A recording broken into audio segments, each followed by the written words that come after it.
And next to that, we've got the 1 of 500 McLaren Senna.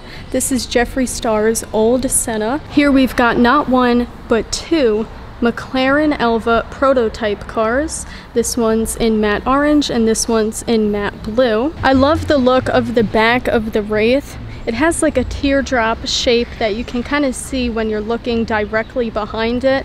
And I love how the back slopes down so elegantly. It's definitely a unique car and a very beautiful one at that.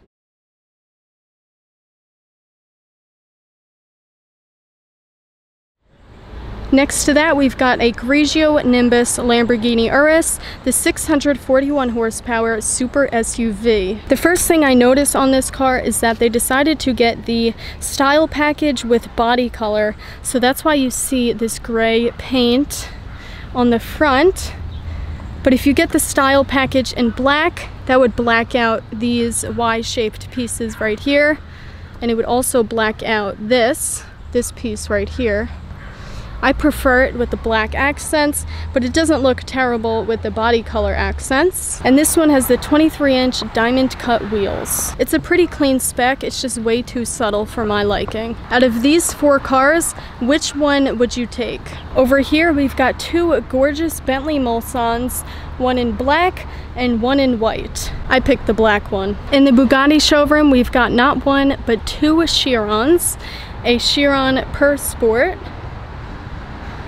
and a regular Chiron. In this room, we've got a two-tone Bentley Bentayga. I really love the black hood and roof. I love the slightly boxier shape of the new Bentayga. I would definitely take the new one over the old one. This Aston Martin DBX is in one of the best specs you can get on a luxury SUV, green over tan, specifically Pentland green.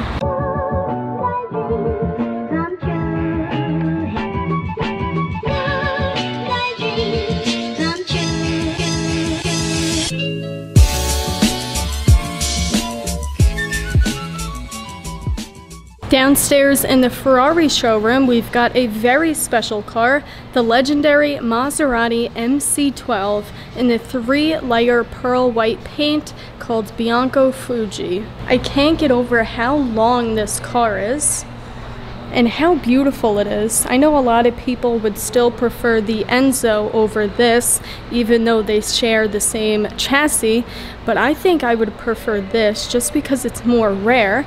The Enzo, there's 399 of them. The MC12, there's only 62. Maserati made 50 MC12s with the addition of 12 cars produced for racing, for a total of 62 cars ever produced. Built from 2004 to 2005, the Maserati MC12 remains the fastest Maserati road car ever made, with the top speed exceeding 205 miles per hour. Power comes from the Enzo's 6-liter V12 engine, which delivers a peak 621 horsepower at 7,500 RPM. The transmission is a 6-speed automated manual, which the driver could control using the paddle shifters. The Stradale, or the road-going version, was created to homologate the model for international GT racing, so with the MC12, Maserati returned to GT racing in a highly successful campaign, making the GT1 the car to beat on racetracks all over the world. So this car has the engine from the Enzo. Substantial modifications were made to the engine, chassis, and aerodynamics. Because of the roof-mounted air induction snorkel, there's no rear window on the MC12. When it was new, this car had a base price of $810,000. The body type of this car is a 2-seater long-tail mid-engine coupe spider with hardtop. From this angle, you can really see how long this car is. It's one of the longest, if not the longest car I've ever seen. It's just insane. It looks like a land shark. Here we've got two Grigio Silverstone Ferraris, an 812 Superfast and another 812 Superfast. Here Here we've got the Bianco Italia Ferrari 599 SA Aperta that we saw on my last visit to Miller Motor Cars. There's only 80 of these in the world, which isn't as rare as the MC12, but for a Ferrari, that's pretty rare. It's basically the Roadster version of the 599 GTO. Parked next to the MC12, the SA Aperta looks amazing, but it does look really small next to this. I'm not going to focus too much on this car today because I already discussed it on my last Miller visit, so we're just going to take a look at the other cars in the showroom. We've got this blue TDF 360 Challenge Stradale with a tan leather interior. This is an amazing spec. I would say a perfect spec with those silver wheels. Such a stunning car. I love track-focused supercars, and I especially love this one. Next to that, we've got another track-focused Ferrari, the 488 Pista Coupe in black. This one's got tons of carbon fiber, as you can see at the front. It's kind of harder to see because of the black paint. It's also got carbon fiber wheels, which cost upwards of $30,000. I don't think I would get those on my Pista, but they do look very cool.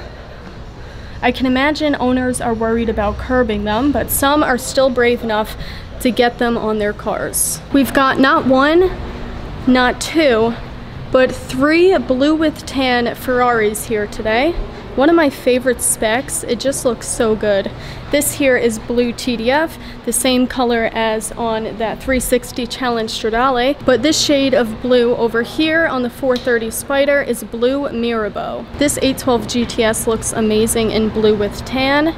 This color really pops under the lights here. I noticed this one has blue stitching and blue seat belts, which look great. Miller Motor Cars has had a lot of 812 GTSs come through lately.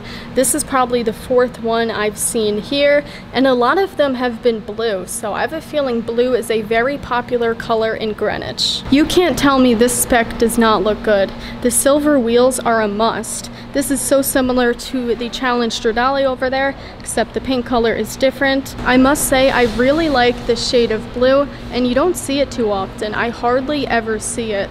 On this side of the showroom, we've got no other than the LaFerrari, only 499 coupes ever made. This LaFerrari is finished in Bianco Fuji, the same color we saw on the MC12. It's one of my favorite Ferrari colors, 3-layer pearl paint. It just looks amazing on curvy cars like the LaFerrari and on the MC12. It even looks good on cars like the 458 Italia, because that has some curves too, but nothing has more curves than the Ferrari. What I love about this one is that it has carbon fiber Scuderia shields. Those look simply amazing. Carbon fiber mirrors as well. Satin black wheels with carbon fiber center caps. Carbon fiber at the front.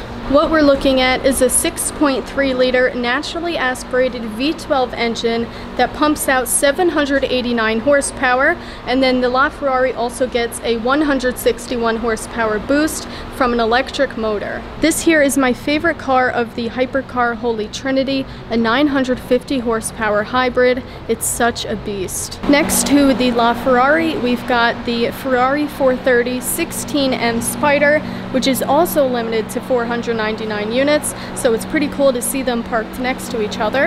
And then we've got a black 488 Spider, an F8 Tributo, and a Lamborghini Aventador SV Roadster in Rosso, a glittery red paint color that I haven't seen in years. I love how this SV has the matte carbon fiber. This color is pretty rare. The last time I saw it was 2019, so it's been a while, and that saddens me because it's such a beautiful color. Like I said, it's glittery. It looks amazing in the sun, but unfortunately we can't see it in the sun today, but I'm still glad I got to see it in the showroom. The 4-pipe exhaust setup looks amazing, and this car sounds amazing with the 6.5 liter naturally aspirated V12 engine right there. I love how it has red springs, and I also love how it has red center locks, as well as red brake calipers. Whoever spec'd this did a great job. For those who don't know, the SV Roadster is limited to 500 units, whereas the SV Coupe is limited to 600 units. I must say, it's so refreshing to see a Lamborghini in a Ferrari showroom. Not that I don't love Ferraris, but you guys know Lamborghini is my favorite brand, so I'm so glad I got to see this car today. These Dianthus wheels look so good on this car. They also look great on the SVJ, but you hardly ever see them on the SVJ. So that was my visit to Miller Motor Cars in Greenwich, Connecticut. Thanks for watching, and I'll see you in the next video.